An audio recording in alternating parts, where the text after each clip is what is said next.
Salut prieteni, bine ați venit la videotutorial.ro, eu sunt Cristi și în acest tutorial o să vă arăt cum puteți să vă dați seama înainte să descărcați un fișier dacă acesta e virusat sau nu. Ca să nu-l descărcați, să nu vă puneți în pericol, să nu vă obosiți calculatorul, să nu nebuniți antivirusul și așa mai departe, cel mai bine ar fi să fim prevăzători în momentul în care descărcăm, mai ales în ziua de azi când este atâta malware online. Haideți să vedem despre ce este vorba. Bineînțeles, asta este o metodă prin care putem să ne asigurăm că acel fișier nu este malițios. Cum facem asta? În următorul fel, vom scana cu virus total. Cum? Hai să zicem că avem un executabil aici, suntem pe site-ul 7zip. 7zip, un soft foarte bun de arhivare-dezarhivare, multă lume îl folosește, nu este virusat sau ceva, doar exemplificăm acum.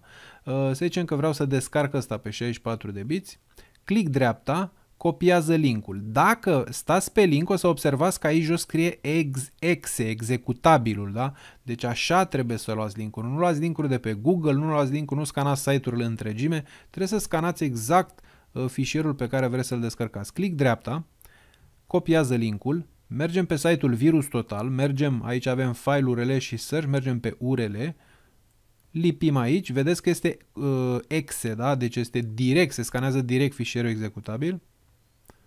Scanăm și după cum vedeți 93 de motoare de scanare n-au găsit nimic, da? Deci 0 probleme din 93 de motoare de scanare. E posibil uneori să mai apară câte 1-2 roșii, dar dacă apar doar 1-2 roșii înseamnă că este ceva fals pozitiv, o alarmă fals pozitivă, adică e foarte probabil ca acel program să fie bun chiar și dacă are o detecție sau două cu roșu.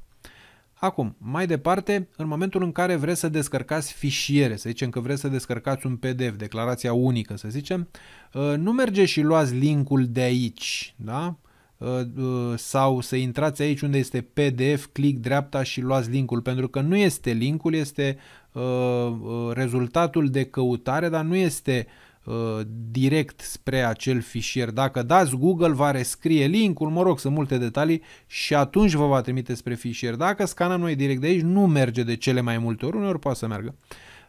Cum facem? Mergem pe site-ul, să zicem că vrem declarația unică, mergem pe site-ul ANAF și aici stăm pe fișiere și o să vedem unde scrie PDF, de exemplu soft A, click dreapta, copiază linkul, mergem din nou pe virus total, mergem din nou la URL, lipim linkul aici, vedem că este terminația PDF, adică trimiterea direct spre fișier și scanăm.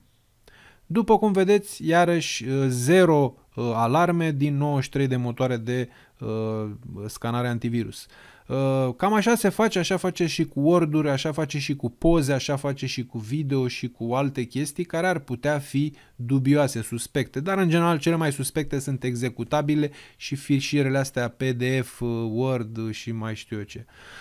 Deci cam așa se face, bineînțeles, pe lângă această metodă, care este una, puteți aplica și alte metode. De exemplu, un sandbox de la Windows, o să vă las eu linkul deasupra în tutorialele asemănătoare. Puteți să folosiți sandbox-ul de la Windows, puteți să folosiți sandbox-ii, puteți să folosiți o mașină virtuală, dar de cele mai multe ori astea nu le avem instalate, nu le avem pregătite și vrem să descărcăm ceva repede. Asta este, ce v-am arătat acum, este cea mai rapidă metodă de a scana un fișier înainte să-l descărcăm. M-am inspirat și eu de pe site-ul How to Geek, le mulțumesc celor de acolo și creditul, bineînțeles, merge la ei. Cam asta a fost pentru astăzi, vă mulțumesc că ați fost alături de mine, eu sunt Cristi, voi ați fost la videotutorial.ro, încă o dată vă mulțumesc, la revedere!